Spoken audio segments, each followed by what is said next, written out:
Hello दोस्तों, हम उम्मीद करते हैं कि आप लोग अच्छे होंगे। आज हम आर्टिकल नीति निर्देशक आज देखेंगे। आप कुछ आर्टिकल 33 से बचा हुआ था, वो आर्टिकल देखेंगे। तो यहाँ पे दिया गया है राष्ट्रीय सुरक्षा के आर्टिकल 33 में दिया हुआ है, राष्ट्रीय सुरक्षा के हित में संसद, सेना और मीडिया तथा गुप्तचर के मूल अधिकार को सीमित कर सकती है। तो आर्टिकल 33 हमको क्या बता रहा है कि राष्ट्रीय सुरक्षा में, राष्ट्र के सुरक्षा में संसद, सेना, मीडिया और गुप्तचर के मूल अधिकार हम सीमित कर सकते हैं, यह बता रहा है। दूसरा आर्टिकल 34 हमको क्या कह रहा है, भारत के किसी भी क्षेत्र में सेना का कानून लागू किया जा सकता है। तो भारत का कोई भी जिला हो, चाहे कोई भी स्टेट हो, चाहे डिस्ट्रिक्ट हो, उसमें हम सेना का कानून लागू कर सकते हैं। सेना के कानून में राष्ट्रपति शासन और 3 प्रकार से आपातकाल लगता है। 52 हो गया, 56 हो गया और शायद एक 62 है कि 60 है, 60 है। तो यहाँ पे आगे पढ़ेंगे वह। तो 34 हमको क्या कर रहा है कि भारत के किसी भी राज्य में हम अपने सेना का कानून लागू कर सकते हैं, हो सकता है। 35 हमको यह बताता है कि भाग 3 दिए गए मूल अधिकार के लागू होने की विधि चर्चा। 35 में क्या है कि जो भाग 3 है ना, वो लागू हुआ, उसका चर्चा किया गया कि कैसे लागू हुआ, क्या है क्या नहीं है। तो आर्टिकल 35 में लागू हुआ भाग 3 को विस्तारित रूप से बताया है। तो विस्तारित रूप से भाग 3 को किस में बताया गया है, 35 में, याद रखिएगा। आगे देखते हैं भाग 4 में है राज्य के नीति निर्देशक तत्व। राज्य के जो भी नीति है, निर्देशक है ना, उसके बारे में। ये कहाँ से कहाँ है, 36 से लेकर 51 तक है। नीति निर्देशक तत्व कहाँ से तक है, 51 तक है। राजकीय परिणाम नीति निर्देशक तत्व का सामाजिक और आर्थिक लोकतंत्र की स्थापना करना है। तो नीति निर्देशक क्या करता है, लोकतंत्र की स्थापना करता है, नियम पूर्ण सबको रखने का अनुमति देता है, जैसे कोई भी किसी पर अत्याचार नहीं करे, कोई भी नियम का उल्लंघन नहीं करे। तो नीति निर्देशक हमको यही बताता है। आगे देखिए पॉइंट, यह विधि आयरलैंड से लिया गया है। नीति निर्देशक कहाँ से लिया गया है, आयरलैंड से नीति निर्देशक लिया गया है, याद रखिएगा। VVI क्वेश्चन है, कितना बार पूछा है, बिहार SSC में और ग्रुप D में भी आया था इसका क्वेश्चन।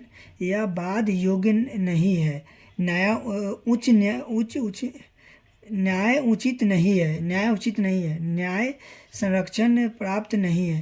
तो ये है बाद, इसको कोई रोक नहीं सकता, इस नीति को कोई भी बाधित नहीं कर सकता है।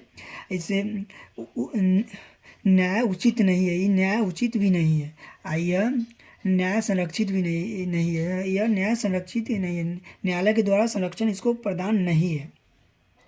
KT शाह, ई नाम याद रखिएगा, ई एग्जाम में आता है। KT शाह के अनुसार यह एक चेक है जो बैंक के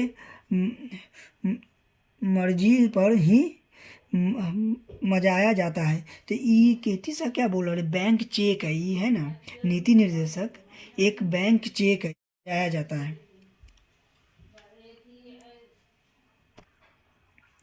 इसे न्यायालय द्वारा लागू नहीं किया जा सकता है, ये याद रखिएगा। नीति निर्देशक न्यायालय नहीं लागू कर सकता है, नीति निर्देशक न्यायालय नहीं लागू कर सकता है नीति निर्देशक को। आर्टिकल 37 में हमको यह बताया गया है। आर्टिकल 37 हमको क्या बताता है कि नीति निर्देशक को न्यायालय नहीं लागू कर सकता है। आर्टिकल 38 हमको यह कहता है कि लोक कल्याणकारी राज्य की स्थापना करना।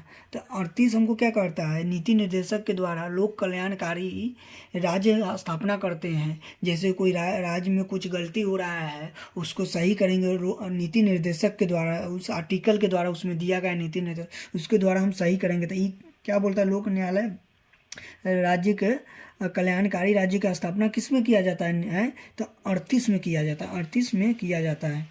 आगे देखते हैं 39 के ए निःशुल्क विधि सहायता। तो यह 42वां संशोधन 1976 के जोड़ा गया है, 42वां संशोधन 1976 के। तो हम आपको बता देते हैं कि इस 44वें संशोधन के द्वारा कोई भी चीज़ जुड़ता है, 42वें संशोधन के द्वारा निःशुल्क सहायता है तो हटाया जाता है। यहाँ पे क्या बोल 39 के भी समान कार्य के लिए समान वेतन, मतलब कि हम लोग जो भी काम करें, जो जैसा काम करे उसके लिए समान वेतन हो, उसका ही वह जो काम करेगा उसी हिसाब से उसको वेतन दिया जाएगा। यह हमको नीति निर्देशक 39 के बी हमको बताता है। अब 40 है मोस्ट इम्पॉर्टेंट, जो बिहार एसएससी का बहुत इम्पोर्टेंट क्वेश्चन आता है इससे। तो ये पंचायती राजक गणन है। तो ये क्या है, पंचायती राज के बारे में बात हुआ है। 40 में पंचायत के राज के बारे में बात हुआ है। इस पर क्वेश्चन बहुत बनता है कि पंचायती राज के बारे में किस में बात हुआ है, राज में।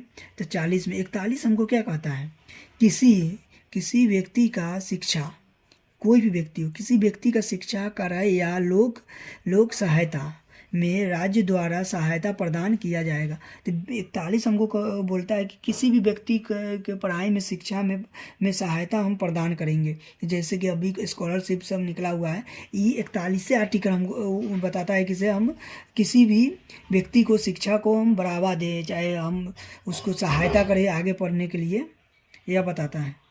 42 हमको क्या कहता है, मनोचित दशा के अनुसार सहायता करना। जैसे कोई भी व्यक्ति गरीब है चाहे लाचार है, 42 हमको कहता है उसी हिसाब से उसको सहायता प्रदान करने का किया जाना चाहिए। जैसे कि प्रसूति सहायता महिलाओं को दिया जाना, जो प्रसूति सहायता जो महिलाओं को दिया जाता है वह आर्टिकल 42 के द्वारा दिया जाता है। तो आर्टिकल 42 क्या करता है, किसी भी व्यक्ति की सहायता उसके हिसाब से करना। आर्टिकल 43 हमको क्या कहता है, तो निर्वाह योग्य सहायता मंजूरी। तो निर्वाह योग्य सहायता मंजूरी हमको आर्टिकल कौन कहता है, 43 कहता है। 44 हमको यह बताता है कि समान नागरिकता संहिता संहिचित करने का प्रदान करता है। तो हम लोगों को 44 हमको ये याद रखना है कि 44 हमको क्या कहता है, 44 हमको समान नागरिकता देता है, समान बोलने का हक देता है, कोई भेदभाव नहीं करने का। तो 44 हमको समान नागरिकता प्रदान करता है। और यह नियम पहले गोवा में लागू हुआ था। कहाँ लागू हुआ, तो गोवा में पहला बार ये नियम गोवा में लागू हुआ था, ये ध्यान में रखिए। तो समान नागरिकता 44वें संशोधन, 44वां आर्टिकल 44वां के समान नागरिक कहाँ, तो गोवा में 44वां आर्टिकल कहाँ लागू हुआ था पहली बार, तो गोवा में। उसके बाद उत्तराखंड में लागू हुआ था। कहाँ लागू हुआ था, उत्तराखंड में लागू हुआ था। आर्टिकल 45 हमको क्या बताता है, 6 वर्ष के कम आयु के बच्चे को निःशुल्क शिक्षा पोषक प्रदान करना। मतलब कि आर्टिकल 45 हमको यह बताता है कि 6 वर्ष से नीचे के बच्चे हैं ना, उसको निःशुल्क शिक्षा देना है और पोषक प्रदान करना, जो भी पोषक तत्व है उसको प्रदान करना है।